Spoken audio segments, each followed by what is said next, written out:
The COYGIG Pod on OTB Sports in association with Cadbury.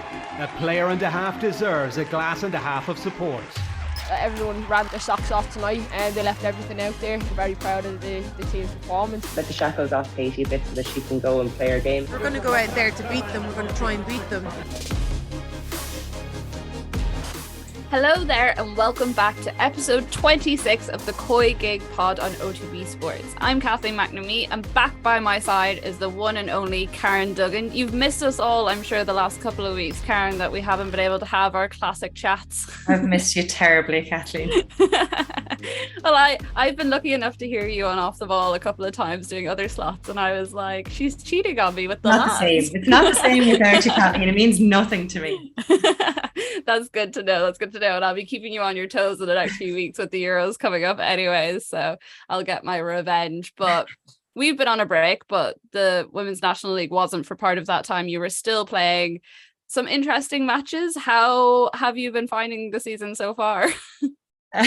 Next question. Why are you starting off like this? Come on. It's supposed to be a happy return. Well, you did beat Sligo in that time. We beat Sligo. Let's focus on that one. That was the last one before the mid-season break. Yeah. Well, I have to say we went down to Sligo. It was my first time being down there. It's an unbelievable setup and I think the girls team is going to go from strength to strength down there. There's great interest. There was loads of young girls out at the match. It was actually probably one of my favorite games, not just because of the result, but the pitch, the setup. It's just really, really nice down there. So it was pleasantly surprised. And I thought it was farther away than it is. So it might get me back there at some point. But otherwise, yeah, in terms of P-Mount, very, very mixed bag. We had a big dip there in the middle of the second round, or just at the start of the second round of the Women's National League, I suppose. But in general, I think that's been the theme throughout. We've seen Shelburne drop a couple of points just before the mid-season break, and they're obviously losing Jessu, Saoirse Noonan now. So there's opportunity for other teams to come through. It's definitely not going to be a two-horse race. You'd be forgiven for thinking that Shelburne might run away with it, but given the way some of the results have gone, they've been pretty unpredictable. So I wouldn't be putting my house on it, but I certainly wouldn't be putting my house on P-Mount either. Yeah, don't take betting advice on this podcast. Yeah, you know what happened? It was that we stopped talking and then P-Mount went down, and that was the problem. I needed the motivation of you slagging me every week to get good results, and just imploded without that. No, it has, and I think you are right. Because I've been back in London the last while and the Euros have been ramping up, I probably haven't been following the WNL as closely as I was beforehand, but I know there's been a couple of times I've checked results and I've been like, wait, what's happening, and watch back highlights and stuff.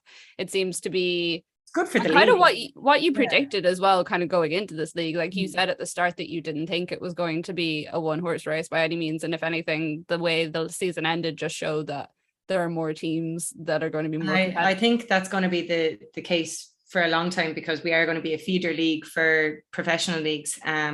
So if one team is doing well, that team's going to get attention. Their individual superstars are going to get attention. We're going to see them move abroad. And to be fair, it's paying fruition when it comes to our international team. Like they're firing on all cylinders despite being out of season, most of them, and just shows that the level that some of the girls are reaching, and a lot of those have come through the ranks of the Women's National League. So I guess long way to continue. I'd love to see the league here grow in itself, but at the moment I think that we're happy to be that kind of feeder league and keep developing the talent, and it's definitely coming through and it's making for some interesting games here domestically. So hopefully some of the crowds that we're seeing and the international scene will start to trickle down into the league, because that's obviously going to help the growth, and it's really being helped by the likes of Sligo coming into the league, and I think we're going to have Shamrock Rovers in there soon, and those fan bases, we've already seen it with Shelburne what it can do for a team. So watch this space when it comes to Women's National League. Don't know what we'll be talking about in a few weeks' time when it comes to it. We could be top of the league, bottom of the league,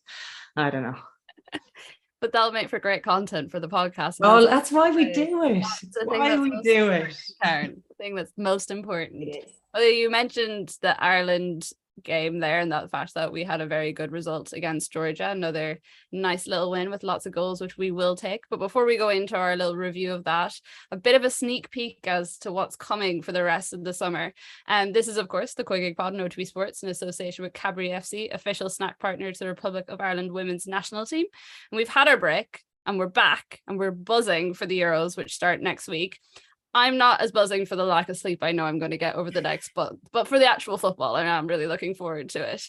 And we're also going to be back twice a week during the tournament. So not only will you be getting one pod, you'll be getting two every Tuesday and Friday throughout the group stages. And after each round of the knockouts, we'll be ready and waiting for you with an early morning recording to set you up for your day. Now, you will have to forgive Karen and I at various stages. I don't think either of us have ever confessed to be morning people, but we will do. If you think I'm grumpy in the evening, just wait. You are in for a treat. I know it's going to be interesting, but I actually think it'll make for much better listening for all of you people at home, because we'll just be ready and willing to say whatever we think is going on, and there'll be very my filter doesn't kick in until about 3 p.m. So exactly.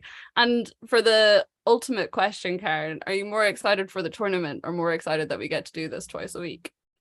Kathleen, I told you this is number one. I talk about the weather with you twice a week.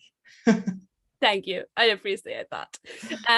But yeah, we will do a bit of a full preview of the tournament later on in the podcast. But first, we do have the very important matter of potentially qualifying for a World Cup, which even just saying those words sends a little shiver up my spine of general excitement.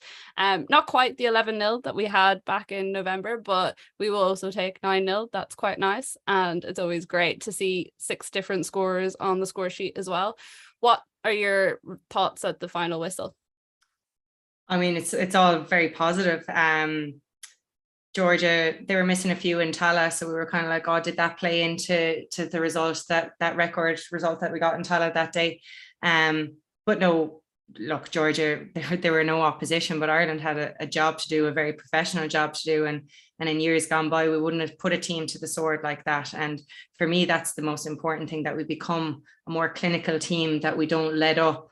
Because I think that could be a theme as we go into those September fixtures against Finland and Slovakia. If we do go one up, it's time to push on. Whereas in previous years, we would have retreated, we would have gotten nervous. And we saw a bit of that in the home game against Slovakia. So I hope that this is kind of like the blueprint of how to go about it. If you are the better team, prove you're the better team for 90 minutes, not just 45 minutes or until you score a goal. But all really positive, like you say, 6 goal scorers, kind of a variety in the goals. Again, we were very successful from set pieces. And I think that's still going to be a massive outlet for us going forward. So it's good that they had that 10-day training camp and got to work on some of those things. And Vera Pauw got good contact time with a lot of players. Not enough, though. She wasn't happy with the time she had going into it. And it wouldn't be like our Vera not to be happy about something like that. Yeah, sure, she'd have them playing every second week if she could. I don't know, she's trying to compare them to Sweden, who were obviously like Olympic finalists. I was like, come on now, Vera. Come on now, we're not doing too bad. But yeah, a 10-day warm weather camp. It didn't make them lethargic in any way. If anything, it was probably needed, because like I say, a lot of the WSL is on a break, so a lot of the girls are out of season, and it didn't really show in the game today, albeit that the opposition was fairly minimal now.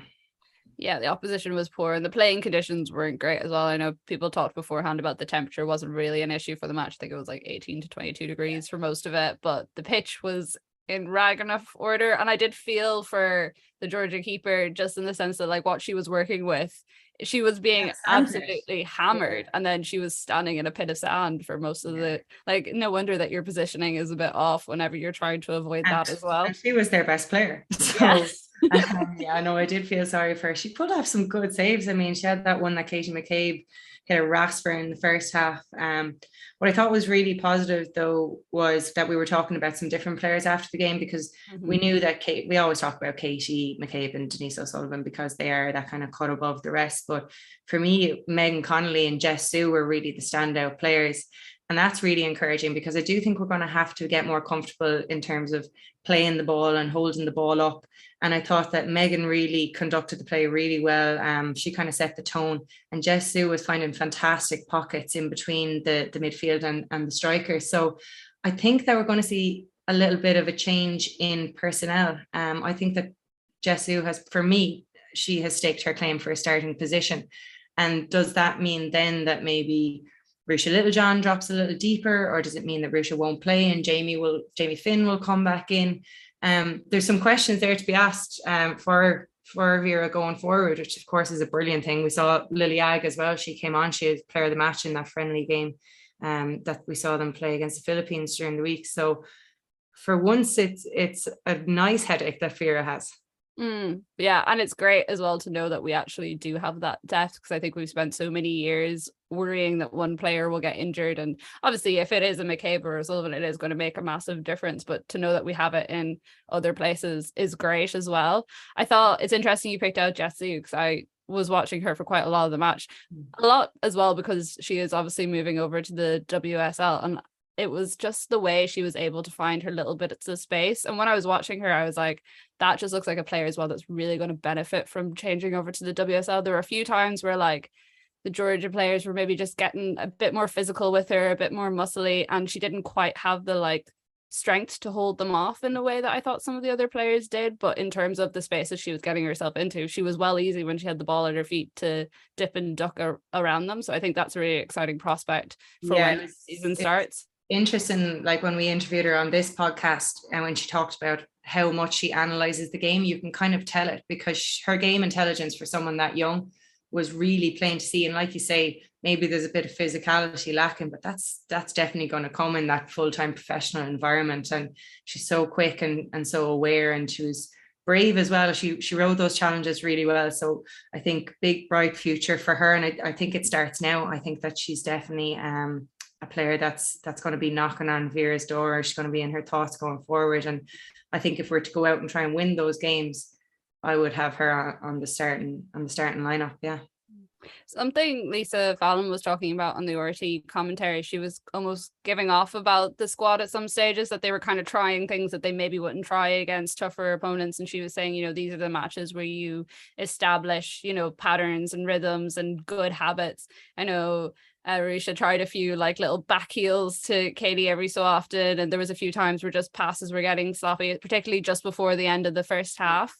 Do you think that's something that Vera will be focusing on, or looking to the team and saying, why were you trying that? Because even there was a few times where I know Megan Connolly was great, but like took kind of wide out shots that there wasn't that much going at the time. And probably if we had built the play up a tiny bit more and had that little bit more patience, we could have fashioned something, especially considering the opposition. Yeah, you can look at it like that. We're probably not going to try those things against a better opposition. This is the time to try them. I mean, it's high risk, high reward in a game like this. Like they were never going to counter attack and score. So if we're to get used to adding a bit of flair to our game, if we're to get to that next level where we are comfortable on the ball and we do have an air of confidence against teams that we should be beating, the likes of Slovakia, this was the time to try it. And yeah, you can nitpick and say, okay, if she hadn't done that, we might have got a 10th goal. But for me, again, in terms of development, this is the time to try it. I never mind a player trying a bit of skill if it's done in the right areas. And to be fair, it wasn't done down near Courtney Brosnan's box. So yeah, you can look at it. Probably wasn't Rusha's best game, but for me, she's such a technical player. And in a game like Slovakia in particular, where we want to keep the ball and establish good patterns of play, the fact that she's a more confident player, I think that filters throughout the whole team. And I would have her on the pitch as well, just for the air of calmness that she would bring. I don't think she will try that against Slovakia. She's clever enough not to do it. So I didn't really have a problem with it. I'm sure Vera will use that as an excuse to maybe drop someone or nitpick something in analysis, but that's all you're doing. You're just trying to pick something apart there to justify having an analysis session on that Georgia game. For me, I would just use it as what it was. It was another game, international minutes under the belt, and move on. It's going to be a much sterner test as they move forward, but yeah, let them have their fun. It would be remiss of us as well not to mention our first international goals that came tonight. For what I loved, I just thought it was like two very opposite dimensions of the team, and Nifa 104 caps and Abby Larkin just coming on, 17-year-old, getting her. And I loved how much everyone celebrated both. You know, the team were totally invested in both players for the for their goals. For you, what's it like kind of watching that? I suppose it's a generational shift in a way, and it kind of highlights, you know, the achievements that Nifahi has, and then also the exciting talent that we have coming up the other end.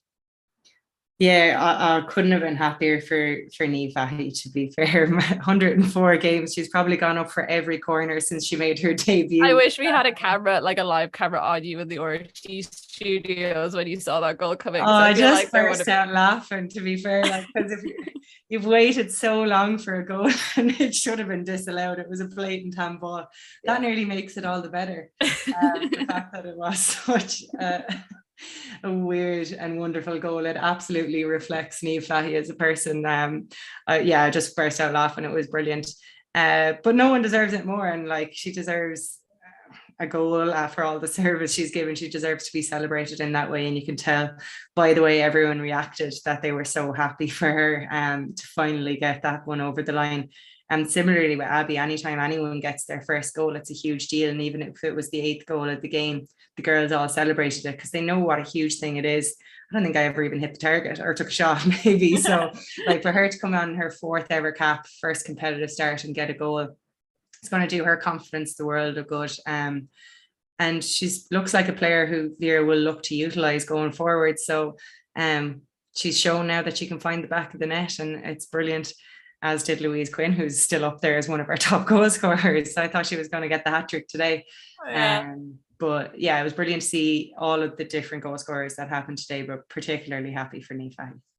Yeah, no, I thought it was, because I was tweeting during the match, and just when I saw like someone put a header, I wasn't quite looking at the screen when it happened, and I just saw a header at the back post, and I was like, it was Louise Quinn. It had to be. There's no one else that it would have. You don't need to look up, even when you're crossing the ball, you know she'll be there, like, so. Yeah. But yeah, and I thought it was impressive to see like Larkin and Ag come into the team and just show, I know it is Georgia, it's not the top opponents that you could face, but just there was a confidence in the way they were playing, and they were very happy to get themselves in those goal scoring positions and give it a go. Like Larkin's goal, it was a very nice cross in, placed on her head, but she still had a bit to do to actually direct it in with a header. And like, I just think it was impressive performances from them. And like you said, is it going to give Vera Pauw more headaches down the line when she is looking at who she can throw on? And we didn't have to wait until the 80th minute as well for Vera to make substitutions tonight. Yeah, she did it on the 60th. Why weren't 5 subs, mate? Yeah. You know, opportunity there to give 2 more girls caps, give 2 more girls confidence, have them buzzing going home on the plane tomorrow. Like, if I had one criticism of the day, apart from a few sloppy passes here and there, it would be that we didn't utilize the 5 subs. Like, there's still 2 big games to come up, and like, you're not going to change your backline, but it might be a game for Saoirse Noonan. It might be someone like Roman McLaughlin who needs to like unpick a tougher defense. So I think that's one little blip on today's record, but look, we'll try not to be too negative. We'll leave that for the morning sessions. I think this might be a world record where you have only one little blip in what Vera Pauw did tactically for a match. Give me some more time. I'm very fresh after coming off the back of it. If you give me more time to analyse it, I'm sure I'll come up with a few more. I'll definitely get back to you. And you mentioned, like, we all know the next games coming up are the ones that we really need to perform well in. And you mentioned the fact that Vera would have a headache. For you, what's the ideal starting side for those games? I mean, your keeper and your back 3 remains the same. I think she's going to stick with Heather Payne wing back. I think she likes having pace out wide. Which will mean she'll stick with Katie left wing back, and you know how I feel about that. I don't think that was ever going to change anyway. No, it's not ever going to change, but we do have Megan Campbell to come back into the fold. Sure. So that there could be between herself and Diane for that left-sided centre-back position, or God willing, we'd put Katie up a bit higher and maybe have Megan on that left side. I don't know if that will be the case. We'll have to wait and see. I think it will stay the same. I think Megan Connolly will play in that deep line role. I think Denise and Rusha. Okay. No, sorry, I'm changing it. Heather will go back up front. I think possibly Lucy Quinn could take that right-sided role. I think when she came on, she kept the width very well there. So then that will have Heather up top, Jess Zhu in behind her, with Denise and Megan in the centre. yeah, I think that if we want to keep the ball, possibly Rusha or Jess, they might be tossing it up for that higher midfield role. But I think we want to keep the ball, and if we have ambitions of going to win this game, which I think we should against Finland, because it really just takes the pressure off the last game. We don't want another Ukraine situation. We can get that playoff spot in the bag in Tala on the 1st of September. So let's go and do that. I think that gives us our best chance, because we will have Heather's pace up front. We'll have the strength. Megan has shown she's brilliant defensively. And Katie and Lucy are very, very strong on those widths. So for me, that's the team I see her going with. Although she saved Jamie Finn today because of her yellow cards for that game, so I could be completely off. Yeah, I was going to ask you then, are there many that you see coming, the big talking points before the games, before, you know, Vera had released, well, not a statement, but she was talking to RT about the fact that Jamie Finn was saved because of the yellow card. Most people thought she was going to be in the squad. A lot of people thought Stephanie Roach was going to be there as well, if not starting, at least somewhere on the bench. Yeah, well, the Steph one is mad to me that you'd call her in after 3 years, start her against Philippines, give her that long, and then not have her in the squad, particularly in a game where you're going to be playing to her strength. Her thing is going, linking up the play, bringing other players into the play. It wasn't a game for Amber Barr. For me, the Finland game would be a better game for her, playing off the shoulder, running into those channels. That's not Steph's game. Steph's game would have been today. So yeah, that was an interesting call. The Jamie Finn one I do understand, because Jamie has performed really, really well in that defensive role. She's not a player that is ever going to set the world on fire in terms of her attacking play, but when she's needed to fill gaps, she's done that excellently. And if you need someone who's going to man mark and put their body on the line, Jamie will definitely do that. She's what you call just a wholehearted midfielder. So I think she's definitely still on Vera's mind. I think that it was just a protection thing, because there's no other reason why you wouldn't have had Jamie in the squad today. Maybe not the starting lineup, because like I said, you wanted more flair up top, but for me, she's more than earned her place in that squad. Yeah, definitely. I think that was the most talked about thing until everyone realized it was just because of her yellow card tally. Well, of course, another successful evening. We're not quite as buzzed as we were when we did this the first time around, but you know, maybe we're just getting used to these big goal thrashings. And if this is what it feels like, I'm very happy to get used to it. I could get used to it. And now, despite what many people are saying and giving off about the fact that the World Cup is in the winter this year and there's no football being played this summer, there is, of course, the Women's Euros, which are happening in England, in kind of across the country. There's actually quite first, when I looked at it, I didn't think there was actually as many games up north and towards the Midlands as there is, but it's pretty well spread out. It gets underway next Wednesday, July 6th, with England playing Austria in Old Trafford, which is a sellout match, which exciting. Can't wait to see it. I was down in St. George's Park last Tuesday now. Nice little 10-hour round trip in the car. Nice. Like an hour of talking to the England players in 33-degree heat. I could tell you I was a happy woman by the end of the day. Not as happy as the English players. Yeah, they were in great form, and this was pre them beating Netherlands as well. So I was in Wolverhampton the week before watching them play Belgium, and again, very, very impressive. Kind of hate to ask you this question, but is it coming home? Oh, God, don't. I'm not willing to say yes. I'm just not willing to. It could come home. But at the same time, it is all set up for them to implode. Home advantage, absolutely firing on all cylinders, world-class players. It is set up for them to implode, particularly after putting 5 past the Netherlands. There's even more attention on them now. That's even going to generate more hype, and the English love hype anyway. So that we'll see how they react to it. Do they have the players with a strong enough mentality to ride that? We haven't seen it from their men's team ever. So it would be up to the women to do it. It's coming to a semi-final. I see them certainly getting to a semi-final. The final has eluded them quite often. Mm-hmm.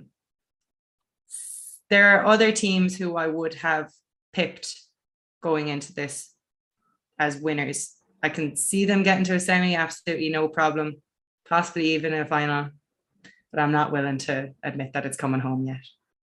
They have a tough, they have a weird group. They have a group that it is a group easily enough. They have a group that, like, they have Austria, Norway, and Northern Ireland. I mean, yeah, they're Group A. Straightforward for them. Yeah.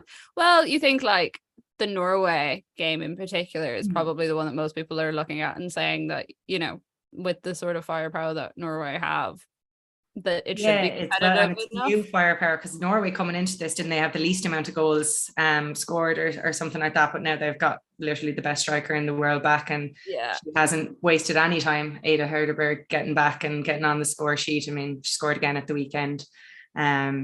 After her first appearance back, wasn't it, that she got? It was against like small opposition, but even still.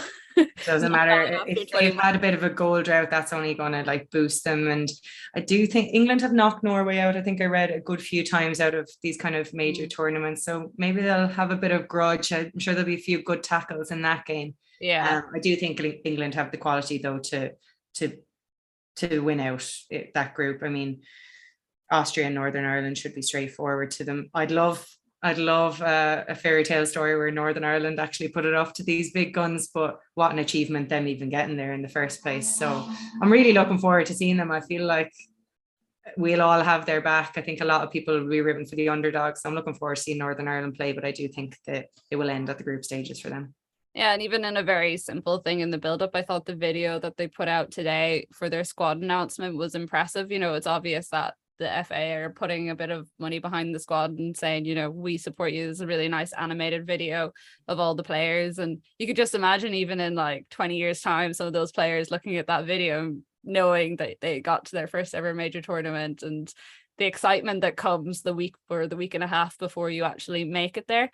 I think you're right about England. Like, the thing I found really interesting talking to a lot of I mean, it was so obvious that they were all media trained to say, you know, we're really excited and it's really great, but we don't, you know, anything can happen in these things, and we want to. Oh, it's so boring. Tell us what you really feel. Yeah, come on. I want someone to come out and say, yeah, we're going to win it. I want to just come out and say, yeah, we have best squad ever. Yeah. And like, oh, it's a dream to win it and all these sort of things. And I thought what was interesting about the Belgium game, obviously this wasn't really a case with Netherlands where like if you put 5 goals past Netherlands, you know you're doing something right, but it took England a really long time, despite how much possession of the ball they had, to actually get some of their shots off.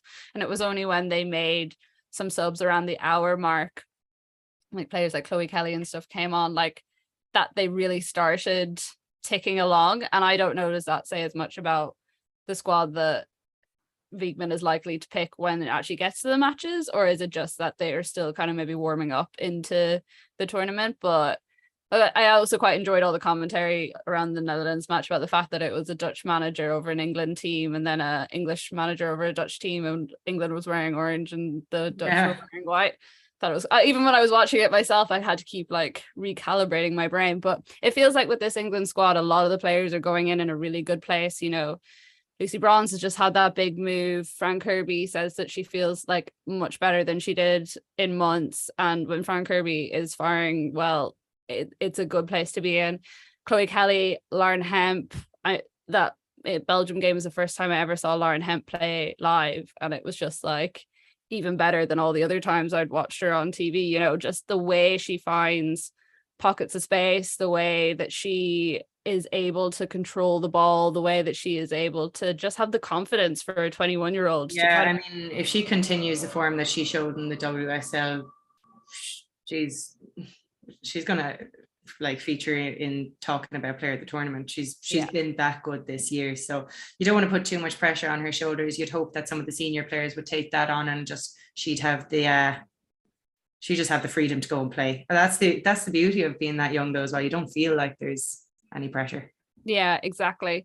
And then in the next group, we have Group B. There's Denmark, Finland, Germany, and Spain. Spain, a lot of people are tipping to be, you know, one of the, not necessarily underdogs, but kind of up-and-comers, bookies' favourites for the tournament. I wasn't fully convinced by it, but their lead into the tournament has been quite impressive. I mean, they had that massive win against Australia, and then they also beat Italy. So do you think that is the Barcelona magic going to rub off on them, or are they going to struggle? I think they're going to struggle a bit, especially. I would love it to rub off on them. I love watching them play. For me, when I used to play, it's a good while ago now, but we got beaten well by the likes of USA. Other teams put more goals past us. Spain were mean. They didn't give us a touch of the ball, but they're so technical. They're so good to watch. But yeah, in a tournament, sometimes that's not good enough. In a league, that's brilliant because you have time to kind of grow into a league and establish patterns of play. This is knockout tournament football, and a lot of it could just get physical. And sometimes these games aren't very good games. It's more the occasion that makes it rather than the quality of football. So Spain could suffer a little bit from that. You'd imagine Germany being Germany, most successful European team there ever was, that but not that successful in recent tournaments as well. You would say that that's why it's interesting. I find this group this is the spiciest group by far. I don't think Finland will feature. We haven't seen much from them in terms of the Euros, and their build-up hasn't been fantastic. Denmark are always a little bit sticky, that they'll bank up and they'll frustrate teams. Germany and Spain are just so different, Spain being so technical, Germany being so ruthless. It's a really hard one to call. I'd love for Spain to go far in this tournament if they play the way we know they can play, if the Barcelona magic does rub off. But did I read that Hermosa is injured? She's out. That's a huge loss. I mean, that's massive loss. Like, she's the fulcrum of everything there, like, so experienced, and she would have been a massive leader in that squad. But look, and disappointing just to not see her play. I think that's the thing. When you come into these big tournaments, as much as you feel for the players, you feel for yourself too, because they're the players that make these tournaments. They're the goals that you remember, the magic. Yeah, and we're not seeing them week in, week out in the WSL the whole time and things like that. So this is your opportunity to see that there are other players beyond the WSL that are absolutely tearing it up. So it is disappointing, but we still have was she on number one on your ESPN list? No, that was Putellas. Putellas. That's what I'm saying. We still have Putellas to go and watch. So I'm really excited to see how she fares against some of these big defenses from different countries. Yeah, I had a lot less Barcelona fans in my mentions this year than we did last year for that list. A lot of people were angry at me that there wasn't more Barcelona representation, but hey, I wasn't the only voter, so not my fault.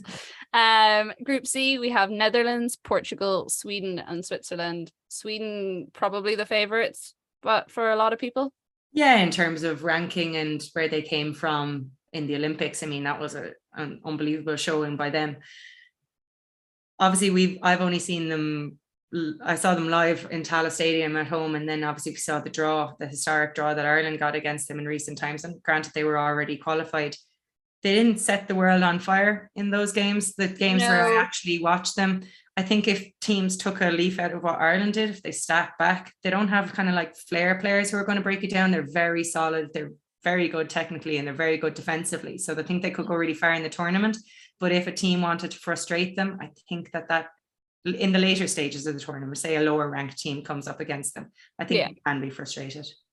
No, I think so as well. And I've watched them a bit more on the international stage, and even just like the Olympics and stuff, I would have watched all their games then. And the way they played against Ireland was just not the way I was accustomed to watching them play. And I remember at the time thinking to myself, is this Sweden being just like a bit poor, or like are Ireland actually putting pressure on a team that are that big? And I think there was a little bit of both, but I think both, most of it was that Sweden weren't firing in the way they normally do. I mean, we talk like week in, week out about players like Blackstenius and what she can do. She wasn't as on it as she normally is during that game, but if you get players like her in her prime and getting the balls in that she wants, then that could make for really exciting. And I think a lot of people. The thing is, when they come up against teams who have similar ranking, the cockiness will mean we're not going to change our style of play to stop you. We're going to have the confidence to go out and just apply pressure, and you'll succumb to us because we're so good. I think that they'll pick teams apart when they do that. I think you do have to be tactically aware against them because they can exploit spaces really well. But when you limit those spaces, I do think they do struggle a bit. Whereas Netherlands maybe don't have the same kind of ruthlessness, and we obviously saw that they struggled against England the last day, losing 5-1, but they do have some very tricky flair players who could produce a moment of magic. I thought I was seeing things today when I read Vivian Miedema saying that she kind of hopes that England do well in the tournament because it'd be good for the WSL, and I understood where she was lying. Let's be real here, she's lying. Yeah, I was like, what are you saying? Like, you've just been beaten by, but also part of me was like, I would rather she just came out and was like, I'm really annoyed, it's really got our backs up, we're going to go into it. But maybe that's just not. Privately, I'm sure that is the case. I mean, they're the reigning European champions. That will have hurt them. I know it was only a friendly game, but no one wants to lose a game like that, and no one wants to lose to England, particularly when you're being talked about as being those top teams. Not 5-1 either. Like, it's different if it's it wasn't fully probably reflective. They did have the chance to go 2-1 up, but it showed that Lucy Braun's goal was definitely a cross. No way was it her. But it shows like their spine isn't as strong as it was 4 years ago. Maybe they don't have the same ruthlessness, and it maybe will leave the door open for a shock. Could Switzerland frustrate teams? You never know. I don't think so. I think it still will be Netherlands, Sweden, but it's another interesting group. Obviously, Portugal wouldn't quite be at the same standards as them. We expect them to be the kind of whipping boys of that group, but yeah. What else is there? In that one should be some goals in that group. And then finally, we have Group D in Belgium, France, Iceland, and Italy. Italy obviously lost to Spain most recently. France easily the front runners in that group, I would think. Although I'm kind of interested between like the other three, because I think they're quite they're quite level. Yeah. And like, obviously you have that whole renaissance in Italy in terms of, renaissance in Italy. That's the most like well worked in there. Classic thing I could say. I swear it wasn't thought out before this. But with their women's team, and I saw Emma Roski in goal had a really good piece today on Juventus and like what they've actually done to build the club up over the last few years, and just the way they're managing to keep quite a lot of big players there as well, by the football that they're starting to play, the league turning fully pro. It seems like a really exciting time for football there, and I wonder if some of that will rub off on them during the tournament as well. Yeah, and if they did do well, what that could do for the league, like on the flip side, would be absolutely massive. They're certainly a developing team. I remember when Ireland used to play them in, say, things like the Cyprus Cup, we were doing well against them, but they've come such a long way since then. Now, I don't think they've come a long enough way to compete with the likes of France, but then Belgium and Iceland, we saw Ireland play against Belgium and Iceland this year. That was part of the 7-game losing streak. But Iceland were good. Iceland were kind of handed our asses to us in those games, to be fair, and they were well worth their wins in those games. So again, they're another team of underdogs you'd love to see do well. We saw it when the men did well and what that did, and kind of the whole country getting behind them. It was massive. So I'd love to see one story like that come out of the Euros, where an underdog comes through the ranks and gives us something to talk about. And it would be good crack if it was Iceland, such a little country competing with the big dogs. But the second three there is definitely an interesting matchup. I hadn't really thought about it, because I do think France are just going to walk the group, but we'll be keeping a close eye on second place on that one. Yeah, well, the interesting storyline generally with France isn't really the football that they play on the pitch. It's all the stuff that happens behind the scenes. Surely going to be some not bringing on, what is it, that one of those Amazon Prime documentaries? They need to French international setups, men or women. I know, and not even like football either. It could be literally any sport. I think it's anything. The same. Yeah. And again, it's sad to see, because you look at the talent of that French team and they could very easily be favourites. But after everything that happened in the World Cup, the fact that so many of the senior players still refuse to play for Corinne Diacre, like, it takes away, I suppose. It adds in the build-up because you're looking for the juicy gossip, but it also takes away from what you're seeing on the pitch. It definitely takes away. You want the best players there. You want the best teams. You want them all competing. And anything like that does take away from quality of football. Because this is going to be huge. This is definitely going to be the most viewed Euros that there ever was, just because of how much the game has grown even in the last 4 years, but the professionalism and, like you say, the promotion that the FA have put into it, the fact that it's in England and the WSL has just gone from strength to strength. It's going to be a huge, huge moment for women's football. So you do want everyone putting their best foot forward. And dare I ask you, before we go into the whole thing, don't do it. Win it all. Oh God.